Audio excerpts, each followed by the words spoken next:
Good evening, everyone, and welcome to Quantum Spirituality on DreamVision7RadioNetwork.com, the show where past spiritual wisdom and present-day science merge to show us our future. Your host is Peter Canova, author of the 25-time award-winning book series, The First Souls Trilogy, available on Amazon, and Peter's website, petercanova.com. That's PeterCanova.com. This show is a live video, so if you're only listening and want to watch, go to Peter's website, petercanova.com. PeterCanova.com, where you can access his Facebook page to leave comments or questions, and click the D7RN link where you can receive a free gift video. Good evening, friends, followers, and listeners. I'm Peter Canova, 25-time award-winning author of Pope Annalisa and the First Souls Trilogy, and I'm your host on Quantum Spirituality on Dream Vision's 7 radio and TV network. Quantum Spirituality is the place where the past and the present merge to tell us about our future. Now, I always encourage everybody to go and look at the archives and view the first 3 episodes, because it's there we give a very comprehensive audio-visual presentation on the topic that this show is really about, which is consciousness, from where it comes, what it is, and how it operates in our lives. And if you go to my website, petercanova.com, PeterCanova.com, that's where you can access the archived episodes. And you'll also be able to see a number of articles, blogs, and videos on a variety of interesting topics related to this show. I think we have a really good show lined up for you tonight. And really, without any further delay, let's get right to it and enjoy. So we're coming to you from beautiful sunny Florida. And if you've been watching this show regularly, you've received a lot of information about the nature of reality, the source of consciousness, and your place as a human being in the grand scheme of things. Now the question is, how can you personally experience the benefits of this awareness? Remember, everything you've learned so far will stay just intellectual or academic until you put it into practice. And we're looking for results here, not just intellectual stimulation. So let's outline the major points we've learned so far in a quick recap. Consciousness is an intelligent energy that imparts the directive information that forms everything in creation. Conscious information operates through matter and energy, and it's present in some degree in everything that exists. Consciousness, embodied in electromagnetic light energy, is an identifiable, measurable, and unified constant found in nature called the Planck constant. The foundation of quantum physics is the revelation that all matter, whether organic or inorganic, is merely a variation in frequency of this one constant universal energy. The physical world is manifested through multiple channels, like so many rays of light, with the master frequency as the base or foundational consciousness. This is supported in spiritual mysticism that says God manifested and maintains the world in concert with individualized spirit beings. The same knowledge is present in scientific terms that describe the world as the operation of a universal energy constant and its offshoot frequencies called quanta of light. So we get the term quantum physics. We are those offshoots, folks. As a human being or spirit in physical form, you are part of the matrix that projects and creates the world, albeit at a largely unconscious level. This is proven in various experiments showing that the human mind affects quantum particles. Using this information, here's an illustration how and why you can tap into and use consciousness. Picture a large, pure lake high up in a mountain. The fluid in this lake is so pure, it's really almost ethereal in substance. The lake pours down the mountain in a series of descending waterfalls so that the fluid level keeps getting lower and lower. We learned that consciousness is expressed as energy and matter, both of which are fluid and in constant motion, like the descending water. At a point, This fluid becomes so dense it takes on the appearance of solidity or common water, even though it carries the same substance of the pure lake above it.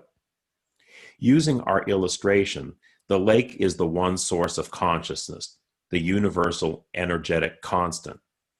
The various waterfalls are the individualized variations of frequency of that constant. Each descending level of energy fluid represents a lower frequency, a limitation of the higher consciousness, until it finally takes on the appearance of physical forms. What all this means is that we are the embodied forms of the one energy, albeit at the lowest, densest level of vibration. We can therefore reach back and work with the higher energies upstream to redirect the movement of consciousness within our personal spheres to certain ends. Collectively, we can produce mass changes when groups are united in common goals. Okay, so what can you personally expect? The great spiritual masters like Jesus and others were able to transcend material laws and perform miracles. I don't want to introduce thoughts of limitation because we are all spiritual masters in potential, but I also don't want to BS you. The vast majority of people are not ready or inclined to achieve this level of consciousness in the present lifetime. This doesn't mean you can't work miracles and create major positive changes in your life, however. I'm no spiritual master, but I've already experienced information that saved my life and my father's life, as well as people I was able to help through intuitive medical readings. If I can get a single person listening to this show to alter their belief system in limiting materialism, that's a miracle in my book. At the typical level of consciousness, changes effectuated by higher awareness usually happen over time, though, sometimes in small movements not even recognized without some studied reflection. Suffice it to say that if you start a practice of spiritual awareness and your luck seems to change, that's consciousness in action. If you begin to feel happier, calmer, and kinder, that's consciousness in action. If people seem to be more attracted to you, that's consciousness in action. If your life just generally works better, consciousness has a lot to do with it. My point is that the effects of consciousness on most people manifest over time and often in subtle, cumulative ways, not necessarily in Hollywood fireworks and trumpets sounding. In a previous show, I spoke about meditation, so I won't get into specifics about techniques, but I do want to outline important factors that act as conditioners to create the best platform for experiencing higher consciousness. Here are 7 keys to unlock the doors of consciousness. Intention. Set the right intention. It's fine to want to improve your own life, though having the intention of being of service or helping others really seems to propel the results of experiencing consciousness. Desire. This is the emotional fuel you use to charge the movement toward experiencing consciousness. The more fuel in the tank, the stronger your desire to achieve your goals, the greater the chance of your success. Belief. Belief is closely tied with faith. The more fervently you believe in something, the more the action of consciousness seems to galvanize toward that end. The late Wayne Dyer claimed that some people were actually healed because of their faith or belief in him. He never claimed or tried to be a holy figure, but rather it was the belief of the people involved that produced the results. Visualization. It really helps to visualize your desired results, like running a movie through your mind. It makes everything seem more real in what is, at least initially, a mental exercise. Expectation. Whatever you want to achieve, concentrate on the end result and trust or expect it to be done. The problem with traditional prayer is that it follows or tries to push consciousness, whereas expectation pulls it or leads it along. Don't say, please God, get me a new car, or God, if you just do this, I promise to do that. See yourself driving your new car. Immerse yourself in the ownership by hearing people compliment your new vehicle. Experiencing the places in your mind your new car will take you to the point where you absolutely expect that that new vehicle will come into your life. You made the investment, now wait to reap the dividends. Mindfulness. This is the awareness you have of the actions of consciousness. Results of consciousness in action are not delivered to your doorstep on a silver platter or with blaring trumpets. Consciousness manifests in synchronicities, dreams, flashes of premonition, and choices are opportunities that can easily be dismissed or ignored. Even the appearance of new people in your life has a meaning of some sort. Don't let the answers to your prayers go unnoticed because you were expecting to win the lottery. Gratitude. This is related to humbleness and humility. It is being thankful to the one source from which we all derive. It is reminding ourselves that we are grateful to be part of the enormous and powerful whole that is the creation. This is the antidote to selfishness and self-absorption that retards spiritual growth. A number of people have written in and asked me some questions on the topic of religion. Particularly, can religion lead to higher consciousness? I think the answer is sometimes, but not usually. And the reason for that is that religion is an externalized form of worship. So what do I mean by that? Well, in most religions, they set up a deity, or they think of a deity external to themselves, and they pray and the people worship this deity. This is certainly true in the Abrahamic religions, Judaism, Christianity, and Islam, but it's also true for most other religions. And what's wrong with that? Well, it's not like that anything's really wrong with it. But it's kind of like if you're on a spiritual path, using that frame of mind to achieve higher consciousness is kind of like first grade, going to first grade.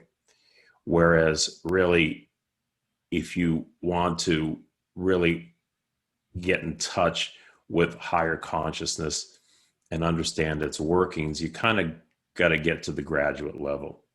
Now, the interesting thing is that every religion really started off with a mystical core to it, and that includes Christianity. So at one time, Christianity and Judaism, and Islam too, was really a method of instruction. It was a system of knowledge that the adepts would come in and learn about the framework and the techniques of how reality operated, what was God really, and what was a human being's true place in relation to God. And if we just, let's say, zero in today on Christianity, the original Christianity was something called Gnosticism. And Gnosticism comes from the Greek verb gnosein, which means to know. But this isn't intellectual knowledge. It's not like book learning, rote factual memorization type of knowledge. It's really experiential knowledge, because the goal of early Christianity, as well as all of the pagan mystery schools and all of the mystical religions, was to experience contact with a higher divine power that was not external to us, but was within us, that we were part of, that we had forgotten. And it was about remembering and reestablishing that contact and that relationship with the higher aspects of our being. So the Gnostic seers, they called them Fosters, which means light bringers, were really spiritual masters who had, through various practices and techniques really reached into the other dimension, the higher dimensions from which we come. And they brought back amazing information, which we've talked about in some previous shows, about the workings of the world and how really astonishing it was that they really got the jump on quantum physics, things that science is only discovering today, with this information that they brought back, which was in their writings, many of which were destroyed by the Orthodox Christian Church, unfortunately, but some of which survive today in the form of the Gnostic Gospels. So you can't talk really about Christianity without first talking about Jesus. So who was the figure known as Jesus Christ? Well, let's define some terms here first. Originally, he was called Jesus the Christ, which meant the Messiah. Now, whether you believe he was the Son of God or not is a matter of your personal opinion. But indisputably, he was a highly advanced spiritual figure whose teachings really changed the world as we know it. And originally, there were really two churches that grew up around the teachings of Jesus of Nazareth. There was the public or the outer church, and there was the secret or the esoteric or the inner church. How do we know this? Well, it's attested to in the Bible, where it said that unto the masses Jesus taught in parable, but to the disciples he gave the mysteries of the kingdom of heaven. We have in scholarly circles a document called Secret Mark, in which one of the bishops of Alexandria, Clement, a famous bishop, reaffirms that Jesus had a secret teaching, but it wasn't divulged to the masses because it was really only understood by a few who were ready for it.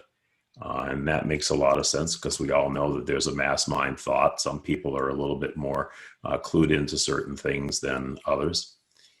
And then there were the Gnostic Gospels themselves, where we have Jesus teaching an explicitly mystical message.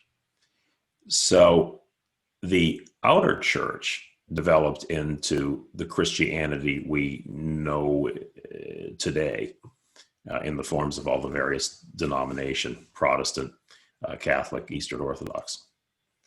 And the outer church retained some elements of the secret teaching, but they became so twisted over time. And the biggest impact in the outer church was the fact that eventually it was used by the Roman Empire and adopted as the state religion. And as soon as that happened, changes began occurring in the original teachings to suit the political expediency of the Roman Empire and the Roman state. So the outer church took on a lot of the characteristics of what we said earlier, which is the worship of an external god, kind of the way the people were supposed to worship an emperor, worship something outside of themselves, something greater than themselves. But that wasn't the teaching of the original mystical Christianity, or Judaism and the Kabbalah for that matter, because really the Christianity and Gnosticism in large measure derived from Judaism and the Kabbalah, which were the mystery teachings of the Jewish people. So in that view, the understanding was that the Supreme Being really emanated parts of itself. In other words, it projected parts of itself into different dimensions of reality to experience something other than the static oneness that characterized an all-powerful being. And these emanations were essentially spirit beings, spirit consciousness. So you can think of the Supreme Being as the single point of consciousness that projected out numerous other satellite points of consciousness. Ultimately, we won't get into too much detail here because we did cover this somewhat in previous shows. Those spirits, using free will, kind of devolved or pushed downward into human forms, human souls, a soul being a spirit experiencing individuality and free will, as opposed to a purely spiritual being that uses its free will to maintain its focus on the Supreme Being itself instead of pursuing its own ends. But what that really means is, the bottom line of what that means is that every human being possesses deity within themselves. Now, we got down to such a low rate of vibration here that we've kind of forgotten our true nature. We've forgotten the higher consciousness that projected us here. And enlightenment is really about remembering or reestablishing the connection with that higher consciousness that really feeds our whole life in the physical world. Because our physical world, as the quantum physicists are discovering, derives from other planes, derives from higher planes. So the original Christian message and the original Christian teaching were a series of techniques to get the adept to break out of their focus on narrow-minded materialism, which is that, everything you can see, hear, feel, and touch with the five senses is what reality is. They had to break the adepts or the acolytes away from that understanding in order to have them realize that the real power of creation and the real power that sustains everything is already inside of ourselves. And we need to remember that. And that's what the goal of original mystical Christianity, Kabbalistic Judaism, and Sufism in Islam was all about, as well as all the ancient pagan mysteries. Because remember, the Gnostics actually predated Christianity, but they became the first Christians because with the advent of Jesus, they recognized a manifestation, a high manifestation of spirit. And basically, they began to follow Jesus. And then we had a merger of Gnosticism and Christianity, which became essentially the mystical church, because Jesus was really teaching a Gnostic message of enlightenment. So that was the origin of the Christian church, as well as really the origins of all religions. All religions started off with mystical cores. And later on, owing to the influence of the agendas of men, let's say, they evolved into more hierarchical, externalized kinds of religion. So that's why I said at the beginning of this that religion can help somebody on the road to enlightenment, but there's a great deal of limitation that's imposed with the understandings of religion, because you're always focused on something outside yourself, some power greater than yourself, power without that you worship. Remember, Jesus actually told us, and don't worship external idols. And I think it was even in the Old Testament too. I guess our ancestors didn't pay a whole lot of attention to that part of it. But that kind of in a nutshell is what the original idea of Christianity was about. It was a set, a principle of teachings that were systematically designed to bring enlightenment to or a change of perception to the human soul, so that our eyes could open up to the understanding and the reality of the higher dimensions that created us. It's time for our commercial break. You're listening to Quantum Spirituality on Dream Vision 7 Radio and TV Network.com. I'm your host, Peter Canova, author of the 25-time award-winning First Souls Trilogy, available on my website, petercanova.com. That's petercanova.com. We'll be right back. Don't go away.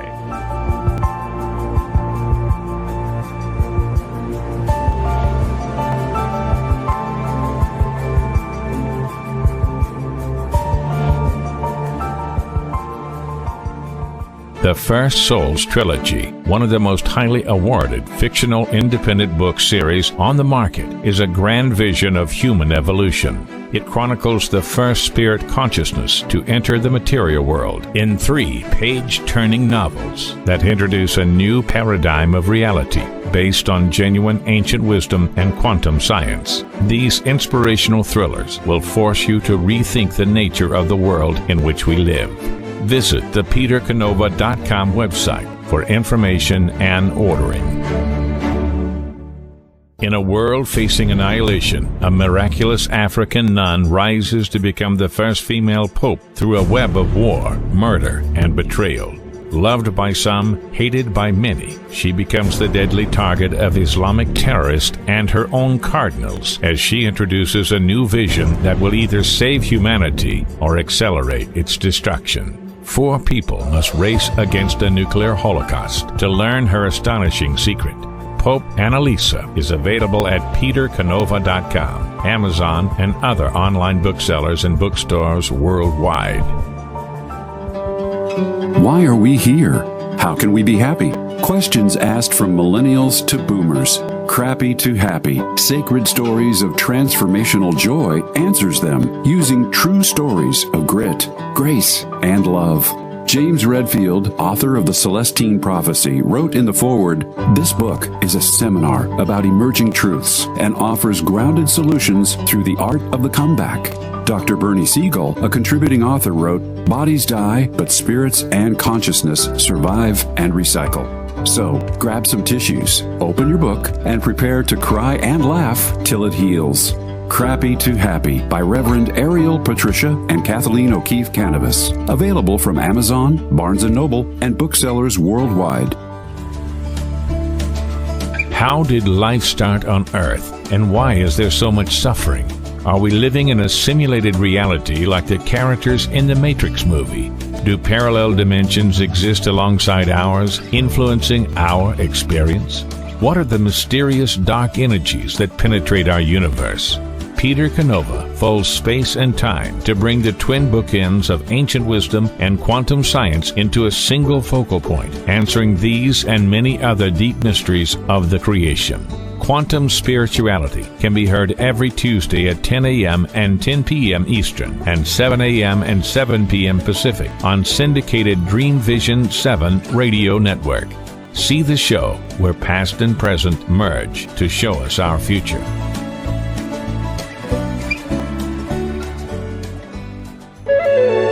This is Dream Vision 7 Radio Network, uniting mankind with universal love. Our shows are created from the heart, bringing each listener to a place of divine enlightenment. Breathe, relax, and enjoy. Let life flow.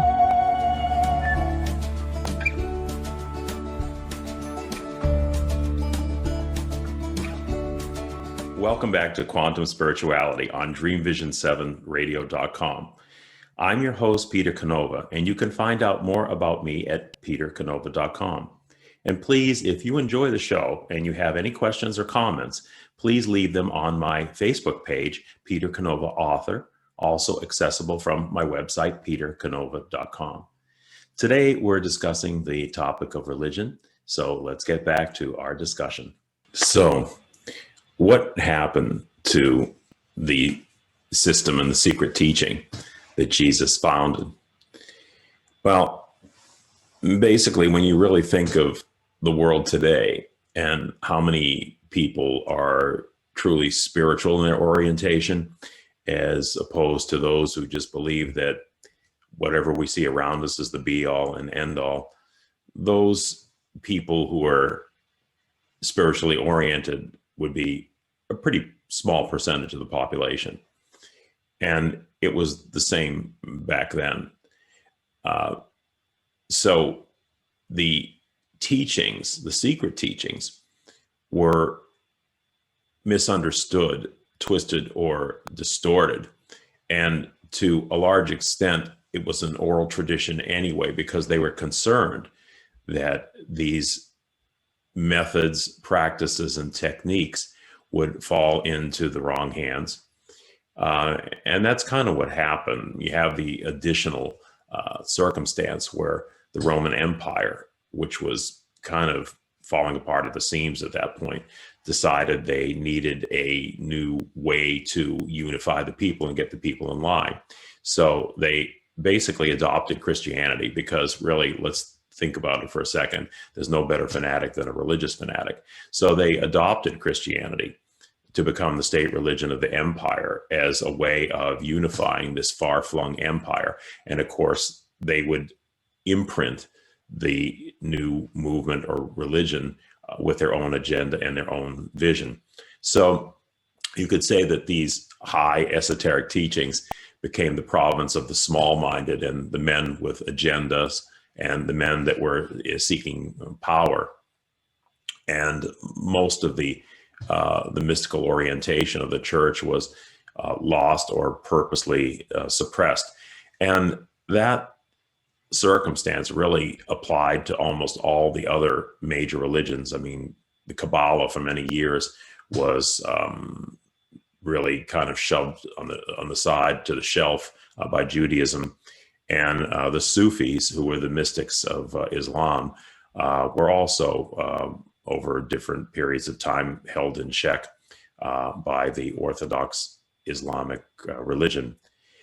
So it's an interesting thing that today we almost see a reflection of the same circumstance that happened back then in the religious field happening in the science of today, because you have a division among scientists of those who accept the idea of a materialist origin of life in the universe.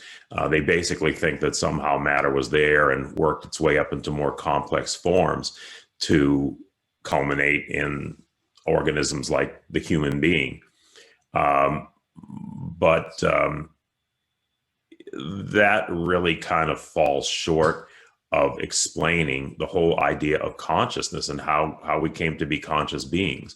There's never been any explanation that was put forward by the scientific materialists to account for consciousness in life. But they still cling stubbornly to the whole idea of materialism as being the foundation of the universe, as being the foundation of creation.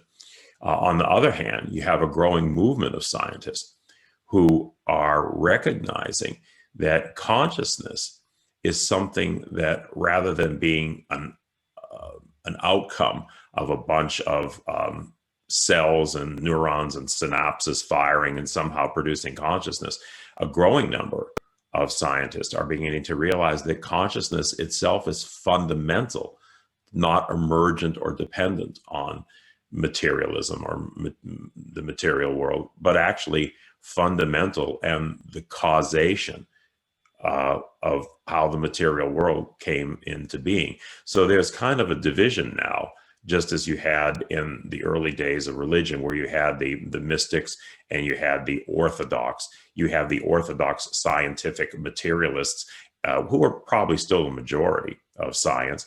And then you have what you could describe as the modern day mystical scientists, who are looking into consciousness in a very different way, and a way that could really lead to incredible breakthroughs in human life and explaining the creation in human existence. So I guess you could say what goes around comes around. And we're seeing a reflection of this orthodoxy, religious orthodoxy, and scientific orthodoxy, and spiritual mysticism in modern day scientific inquiry into consciousness. So let's take a little trip to India, home of the Hindu religion. Now, Hinduism is probably the oldest organized religion, and it certainly was one of the most incisive into the nature of consciousness, spirit, and the creation.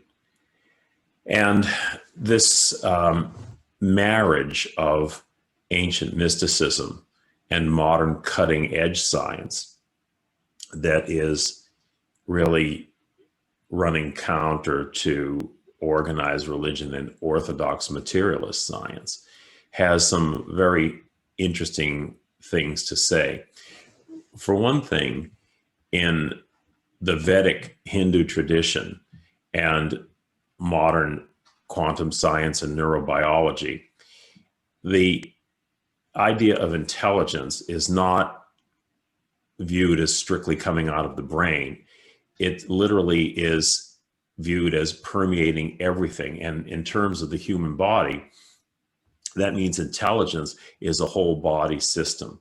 It runs into our cells, our nerves, our blood, and so forth. Every component of our physical bodies, as well as every component of the world, contains intelligence.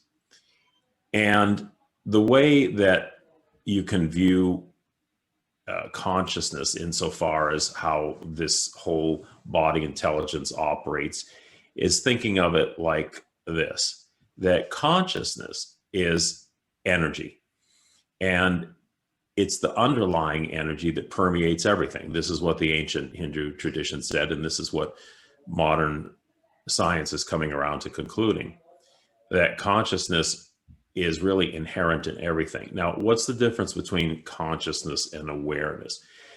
You could say that consciousness is the sort of universal raw material, whereas awareness is more localized. So in other words, we're part of a greater consciousness, but our own personal consciousness, our own awareness is a localized manifestation or a localized form of that consciousness.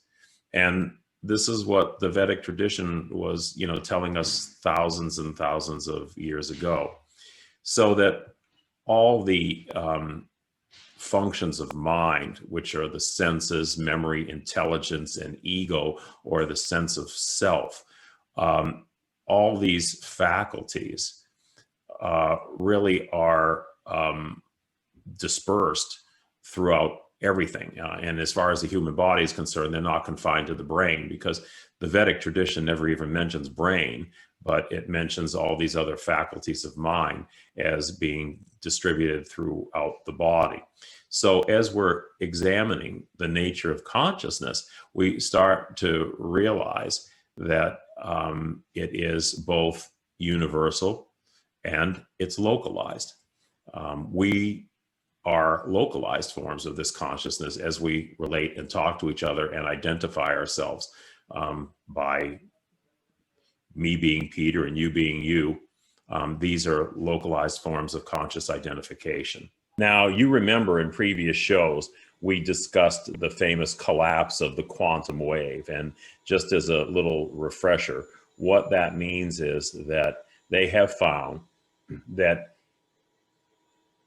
the world is really composed of energies, and these energies are in the form of waves, and they're infinite everywhere. But they can collapse into material form. They can collapse into point particles.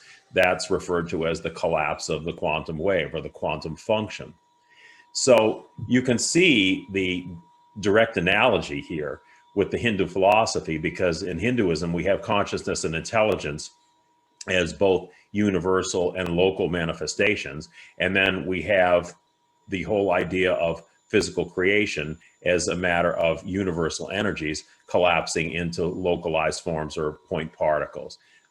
There's no question that they were speaking about the same phenomenon, just separated by several thousand years and some technical and scientific terms, but still really speaking to the same truth and the same reality. Okay, so we have the concept of a universal consciousness and a localized consciousness, or a universal intelligence that becomes actualized or localized. But what's the medium? What's the connecting feature of how this happens? It's been proven that the human body and the human brain have an electromagnetic field that surrounds it.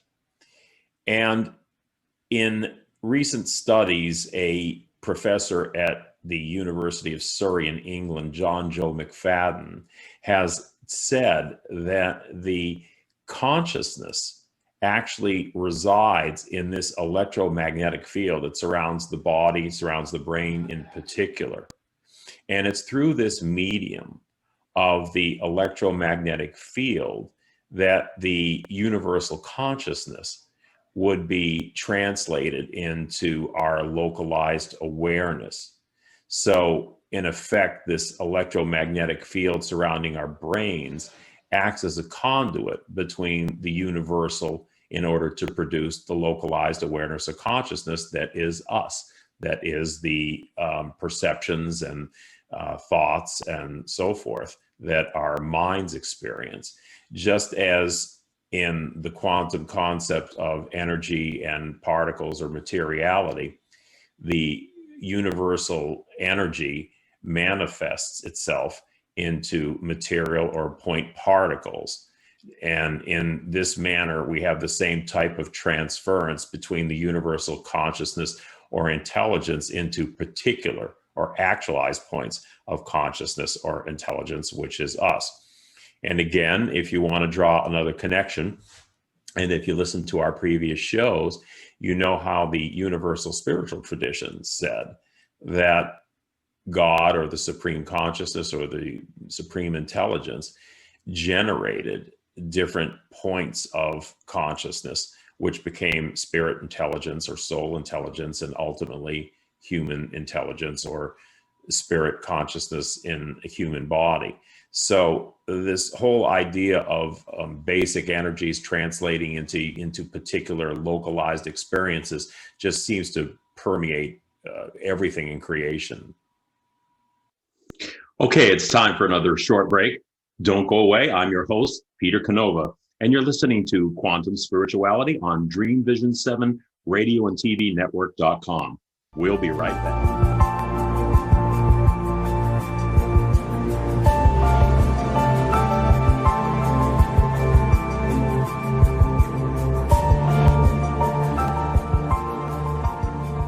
The First Souls Trilogy, one of the most highly awarded fictional independent book series on the market, is a grand vision of human evolution. It chronicles the first spirit consciousness to enter the material world in 3 page-turning novels that introduce a new paradigm of reality based on genuine ancient wisdom and quantum science. These inspirational thrillers will force you to rethink the nature of the world in which we live.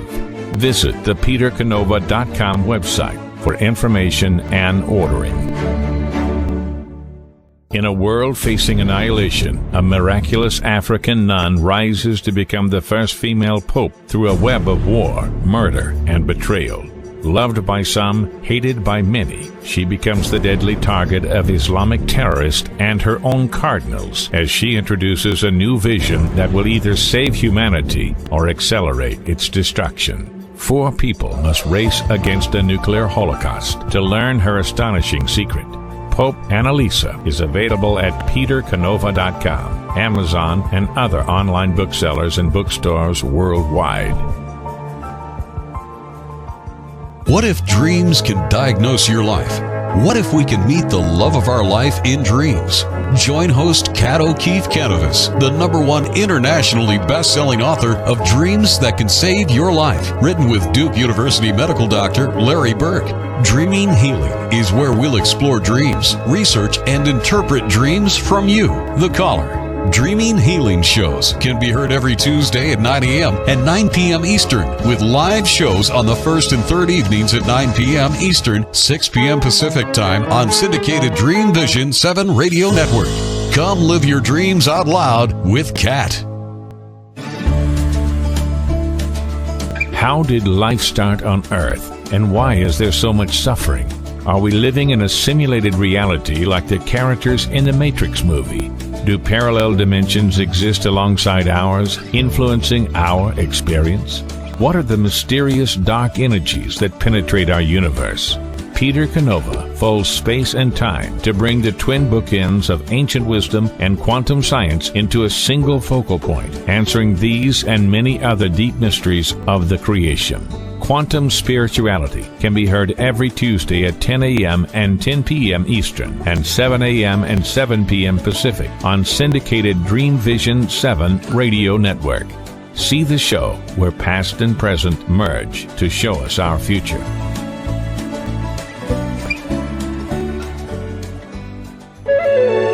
This is Dream Vision 7 Radio Network, uniting mankind with universal love. Our shows are created from the heart, bringing each listener to a place of divine enlightenment. Breathe, relax, and enjoy. Let life flow.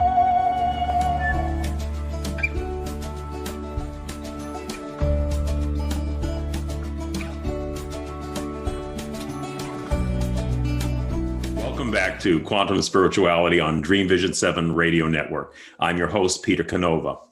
I just want to remind everybody that you can go to my website, petercanova.com, to leave comments and link to my Facebook page. And I have a little something special in store for you for this, our last segment. I hope you enjoy this, and it should answer a few questions for some people that have been writing in. So listen and hope it's helpful. I've had quite a few people write me curious about the First Souls Trilogy, asking me what does it really have to do with consciousness and the whole theme of your show. Well, the answer is everything. The First Souls Trilogy really incorporates so many different topics and principles that we cover in the show and that we haven't even covered yet. But really, it's the story of how consciousness first came to being in the material world. And it's in the form of three interrelated thrillers, geopolitical thrillers and with strong spiritual content that really kind of bring forth the themes that we talk about in this show in an entertaining manner, because I want to do something different and not really just, stick to, kind of a straight nonfiction, even though I'm recently going to be soon publishing a book, a non-fictional book on quantum spirituality. But I decided to cover all the bases in effect. And the books have done extremely well critically, winning 25 awards, making it one of the most highly awarded book series on the market. And I'm going to do something a little special today. We're going to close out this show by showing you Pope Annalisa, the opening scene in the first book, Pope Annalisa, Chapter 1, on video. So I hope you all enjoy this. And if you want to purchase the book, you can go to my website, petercanova.com, or go to Amazon, where you can see all the 5-star reviews for Pope Annalisa and the other 2 books in the trilogy shown in the background here. So I hope you enjoy this. Pope Annalisa, Chapter 1. But in me was contained that I might recover the strength of the female. The Gospel of Bartholomew. Jerusalem, 2025. Father James McPherson knew he was being followed, and under no circumstances could he let himself be caught. What he carried was too valuable to fall into the wrong hands. McPherson was trapped in a section of Jerusalem's old city between the Church of the Redeemer and Mount Moriah, just north of the Wailing Wall, the Jewish holy site.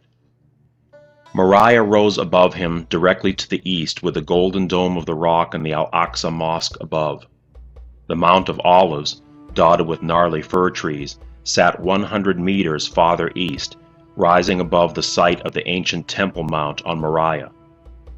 10 minutes before, McPherson had met with a Palestinian Arab in the old city. The meeting was set up by none other than Hieronymus, the Latin Patriarch of Jerusalem. The Patriarch was also of Palestinian ancestry, and he had many contacts in the West Bank and Arab quarters in Jerusalem.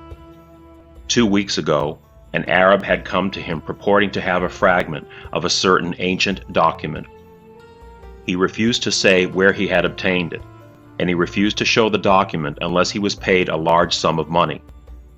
All he told Hieronymus was 2 words, a person's name, written in Greek, at the head of the purported text. It was enough. Hieronymus quietly passed the news along to the keeper of the texts in Rome. The keeper had dispatched Father McPherson with the money to rendezvous with the man and make the exchange. McPherson was dressed like an Arab, his keffiyeh headpiece wrapped around to conceal his face. So sensitive was this meeting, so great the need for caution. The Arab had handed him the document, a single page that would alter history in the right hands. McPherson recalled his shock at seeing the first two words of the text written in Greek, Maria Magdalene, Mary Magdalene. Excerpts from the letter flashed across his mind. Mary Magdalene, by my hand is this written. The two shall become one again. The hidden shall be revealed. The secret church shall become visible. I shall return. The three alphas of God in my name. The first souls. And the God of this world shall be overthrown. The keeper had told him what to look for, and by those phrases McPherson knew the text was genuine without needing to have it analyzed or dated. He handed the Arab a small fortune, then sealed the parchment in a tube which he placed in his briefcase. The keeper had wanted him to be vigilant, and he was, pausing periodically to peer around corners, eyes darting from side to side as he made his way to the main street. That was how he noticed the two men following him. Both were dressed in Western clothes, definitely not Arabs. McPherson could not be caught with a document. That would unravel everything. The streets in this part of the city were narrow, so taxis were seldom seen. He had hoped to make it to the main boulevard to find a cab and head straight for the Tel Aviv airport. He needed to reach Rome, but his pursuers had blocked his passage to the west. He realized they were now looking him straight in the eye. That was bad. They were not just following him anymore. They were readying to capture him. McPherson was in his 40s and still able to run. He retreated back toward the old city in a quick trot, trying to use the narrow, winding streets to lose the men. He had no idea where he was going, but he dodged in and out of alleys and side streets. Still hearing their running footsteps behind him, he redoubled his efforts. He came upon a merchant bazaar of street stalls and slowed his pace. Rows of cheap antique vase replicas lined the area in front of the stalls. No one was in the immediate area, so he took the tube out of his briefcase, slipped it into a vase depicting Jesus at the Last Supper, and marked its position in his mind. He glanced at the sign in the storefront behind the open stall. It said, Ali Wafa. McPherson resumed running, tossing his briefcase into an alley along the way. Darkness was falling, and he hoped the shadows would help him, but to his dismay, he rounded a corner to face a wide-open area. He saw Mount Zion to his right, so that meant southwest. He must be at the southern edge of the old city, probably heading straight for the Dung Gate. There were no buildings ahead for cover, just an open expanse with crumbled ruins along the ancient Herodian street at the southern base of the Temple Mount. His pursuers were coming at him from the north. The south and west posed more open space where they could run him down. He had one chance. If he made a sharp turn to the east, he might be able to gain the stone ramparts beneath the Al-Aqsa Mosque, where the lower wall of the old city bisected the higher wall of the Temple Mount plateau above. He had a chance if he could reach the mosque. He was dressed as an Arab, while his pursuers looked like Westerners or Israelis, and the locals wouldn't take kindly on Israelis chasing one of their own. McPherson put on an extra burst of speed. He looked back as he ran, and the two men were still keeping pace with him. After 15 minutes of running uphill, he was spent. He managed to reach the surviving wall of an ancient stone building on the flats below the high ramparts of the intersecting city and Temple Mount walls. He had to rest. He was temporarily out of view of his hunters. Multiple nooks and crannies, overgrown with grass, pockmarked the high walls. He spotted a deep, arch-shaped niche carved into the stone edifice. Whatever purpose it served originally, it was now a storage area for barrels and crates. Heavy iron bars covered the opening, but luck was with him. The rusty grill stood open, and he barely squeezed through. He closed the gate so it would appear locked, and he hid behind some barrels. If they searched inside, he was trapped, but he had to rest. Hopefully, his trackers would run past his location. Seconds later, he heard footsteps, and they paused close enough for him to hear the men talking. "Over that way," a voice said in Spanish. Thank God, it appeared they had passed him by. He waited for what seemed an eternity, then slowly crept forward and peered through the heavy metal grating. The way looked clear. While he had time, he pulled a pen and paper from his pocket and scribbled a short note. He placed the paper back in his pocket, then pushed against the iron gate as slowly and quietly as he could, opening it just enough to wiggle back outside. Which way to go? It was a dicey question. Backtracking would be the quickest route to the city, but his pursuers might catch him out in the open again. He looked around. About 100 feet away, and 6 feet above the level where he stood, a metal stairway led to a landing between the end of the encircling old city wall and the face of the Temple Mount wall. The parapet of the Mount wall stood about 20 feet above the landing, normally an insurmountable barrier, but once again fortune was with him. Temporary scaffolding covered the face of the wall, connecting the landing to the parapet. Thank God the walls were in need of constant maintenance. If he gained the parapet, he would be in the lower Temple Mount plateau, less than 50 yards from the mosque. He could then cut across the great square by the dome of the rock and descend down the western slope of Moriah. He ran toward the stairs, but momentarily froze when he heard a shout behind him. The men had emerged from the cover of a half-crumbled column some distance to the east. They must have been waiting to flush him out. The old stone blocks that formed the lower base of the stairs made perfect stepping stones, so McPherson scrambled up, jumped the metal railing, then turned east and ran up the rampart leading to the landing. His pursuers were younger and faster, however. He could hear their footsteps gaining ground on him. He was gasping for air as he reached the landing, and was only halfway up the scaffolding when the men arrived. McPherson climbed for his life, not pausing to look down. For a moment's lapse would be fatal. Things started coming to him now in slow motion.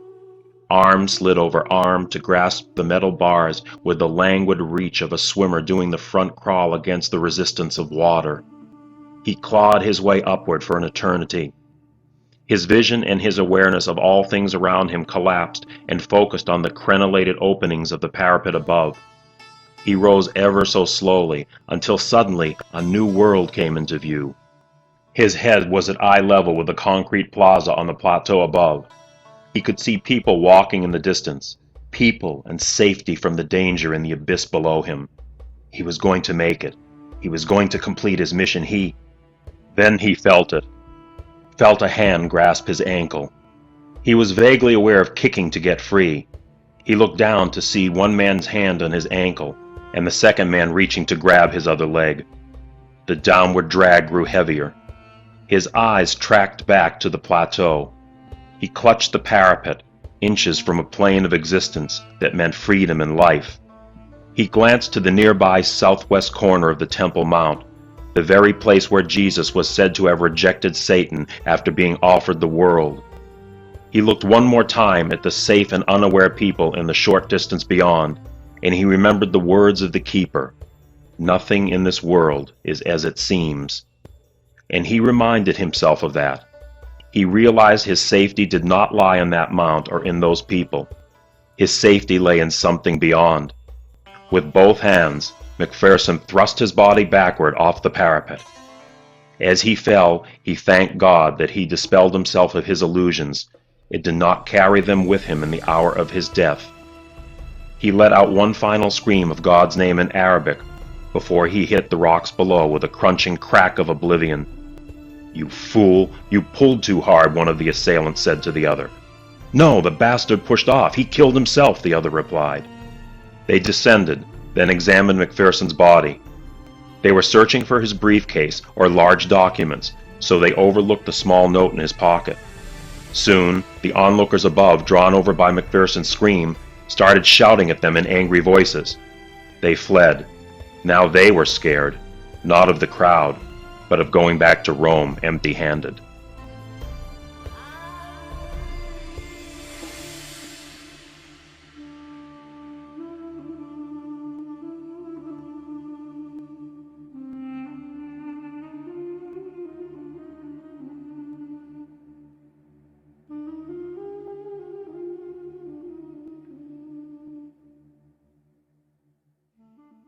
We've come to the end of our show.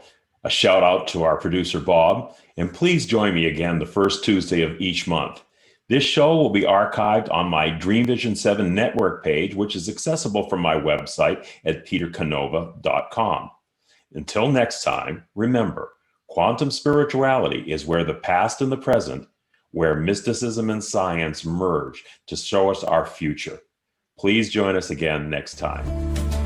This ends today's segment of Quantum Spirituality, the show where the past and present merge to show us our future. Join us the first Tuesday of each month for cutting-edge information and informative new episodes. This show will be archived on the Quantum Spirituality Dream Vision 7 Radio Network website page, also accessible at petercanova.com. That's petercanova.com.